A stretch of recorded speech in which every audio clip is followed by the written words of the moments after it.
हाँ, तो जय हिंद प्यारे बच्चों, कैसे आप सभी अच्छे होंगे, मन लगा पढ़ाई कर रहे होंगे। जैसे कि आप लोग जानते हैं, हम लोग class 10th math chapter number 1 वास्तविक संख्याएं के बारे में पढ़ रहे हैं लोग, जिसमें से प्रश्नावली 1.2 के कुछ क्वेश्चन हम लोग अगले वीडियो में हल कर चुके हैं। प्लीज, अगर आप उस वीडियो को नहीं देखे हैं तो जाकर देख लीजिए। इस क्लास में हम लोग प्रश्नावली 1.3 के कुछ क्वेश्चन देखने जा रहे हैं लोग।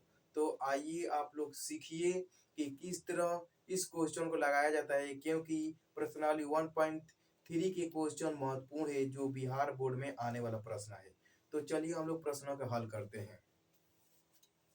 तो वन प्रश्नावली संख्या 1.3 में हम लोगों को बोल रहा है कि सिद्ध कीजिए कि रूट 5 एक अपरिमेय संख्या है। क्या है? एक अपरिमेय संख्या है, ये हम लोग को सिद्ध करना है। तो चलिए आइए हम लोग सीखते हैं कि इसे हम लोग सिद्ध कैसे करते हैं। अगर आप इस वीडियो को पहली बार देख रहे हैं तो प्लीज चैनल को सब्सक्राइब कर लीजिए, ताकि आपके पास नए नए वीडियो का नोटिफिकेशन जा सके, और अपने दोस्तों के पास शेयर जरूर कीजिएगा। आइए हम लोग सीखते हैं कि इस क्वेश्चन को हल किस तरह किया जाता है। तो लिखते हैं हल। हम लोग पहले मानेंगे, माना माना कि रूट 5 एक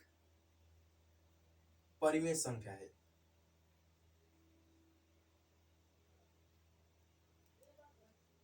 परिमेय संख्या है। माना कि रूट 5 एक परिमेय संख्या है, ये हम लोग मान लेंगे, क्योंकि आप लोग जानते हैं कि रूट 5 एक अपरिमेय संख्या है, क्योंकि इसका वर्ग नहीं किया जा सकता है। तो ये बोल ही रहा है कि इसे प्रूव कीजिए कि ये अपरिमेय संख्या है, तो हम लोग इसे मान लेंगे लोग कि एक परिमेय संख्या है। रूट 5 बराबर P/Q ये भी एक अपरिमेय संख्या है। एक अपरिमेय है जो P/Q के रूप में लिखा जाता है। अब आइए दोनों तरफ वर्ग करने पर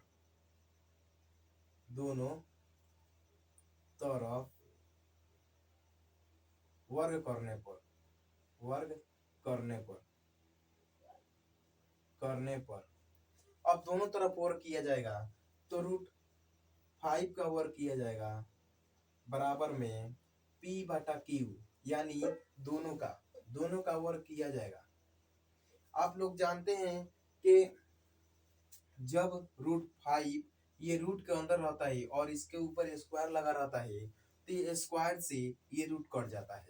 तो हम लोग इसी तरह घटाएंगे, ये स्क्वायर से ये रूट कट जाएगा, तो 5 बराबर होगा P²/Q², क्योंकि ये P/Q दोनों का ही स्क्वायर है, तो ये P²/Q² हम लोग अलग अलग करके लिख सकते हैं। ये अगर हम P²/Q² हो गया, और हम लोग को क्रॉस मल्टीप्लिकेशन कराना है, यानी तिरछा तिरछी गुणा कराना है, तो इसके नीचे कुछ भी नहीं है तो एक जरूर है, तो ये हम लोग गुणा कराएंगे। तो P का जब 1 से स्क्वायर कराएंगे, 1 से गुणा कराएंगे, तो P ही रहेगा। तो P² बराबर में इसे कराएंगे तो 5Q² होगा। P² बराबर 5Q² होगा। इसे हम लोग समीकरण 1 मान लेंगे लोग। अब ये 5 क्या है? 5Q के गुणा में है, तो 5Q के गुणा में इधर भेजेंगे तो P के बाटा में आ जाएगा। तो P²/5 बराबर में Q²। 5Q², अगर हम लोग P के स्थान पर कोई नंबर रख दे, मान लीजिए कि 10 रख दे, और नीचे 5 है, तो ये 5 बार में कट जाएगा, यानी 2 बार में कट जाएगा। P के स्थान पर कोई भी नंबर रख दिया है, यानी 5 P को विभाजित कर रहा है। 5 P को विभाजित कर रहा है। आप लोग मान लीजिए कि P की जगह पर कोई नंबर है, ये 5 उस नंबर को काट रहा है, यानी 5 P² को भी विभाजित करेगा। तो अतः हम लोग लिख सकते हैं, अतः 5 P² को विभाजित कर रहा है, विभाजित कर रहा है।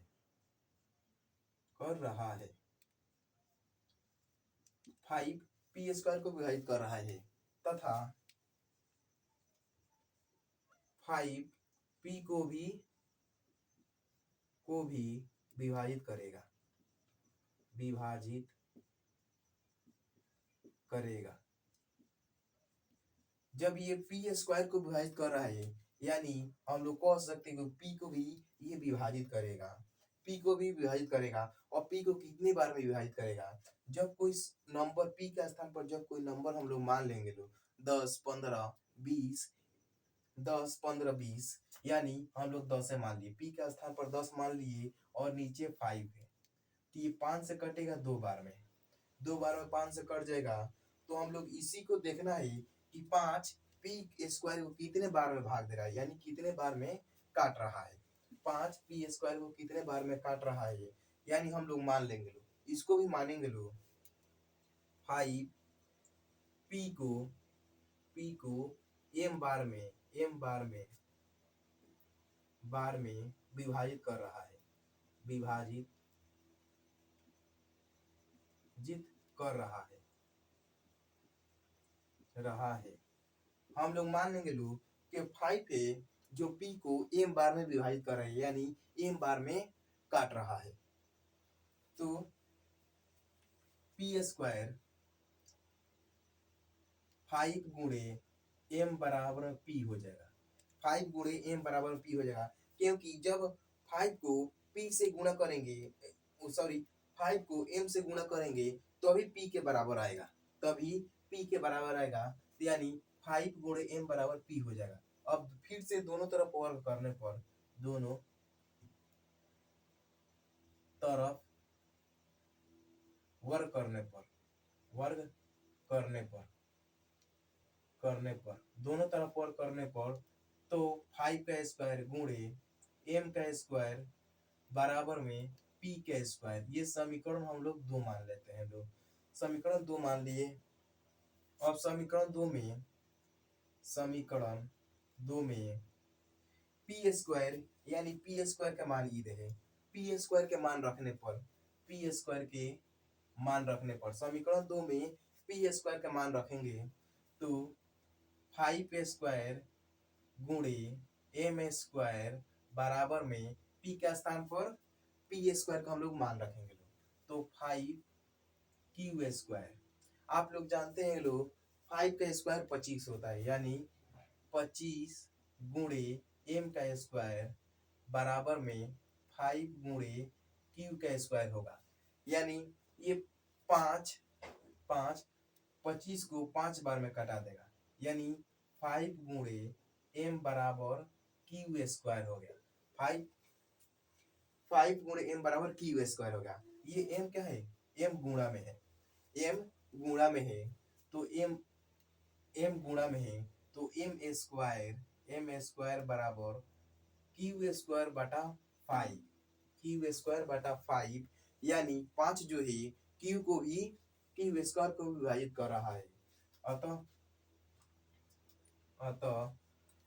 5 क्यू स्क्वायर को विभाजित कर रहा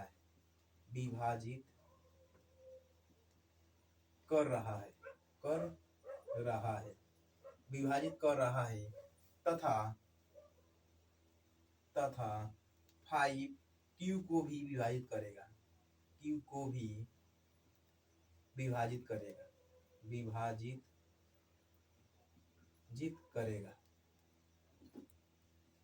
करेगा।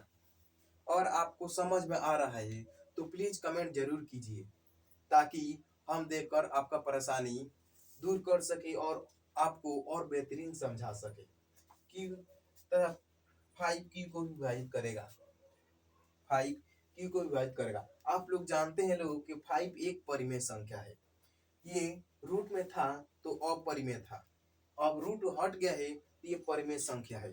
अब जब कोई परिमेय संख्या अपरिमेय को भाग कभी नहीं लगा सकता है। यानी अगर हम मान लिए कि 2 एक परिमेय संख्या है और सम संख्या भी है और 3 एक विषम संख्या है, क्या 2 3 को भाग पूरा दे पाएगा? नहीं दे पाएगा। तो इसी तरह हम कह सकते हैं कि 5 एक अपरिमेय संख्या को कभी भाग नहीं दे सकता है, कभी भाग नहीं लगा सकता है। 5 एक अपरिमेय संख्या को कभी भाग नहीं लगा सकता है। अतः हम लोग यहाँ कह सकते हैं, अतः हम लोग कह सकते हैं कि हमारा मानना मानना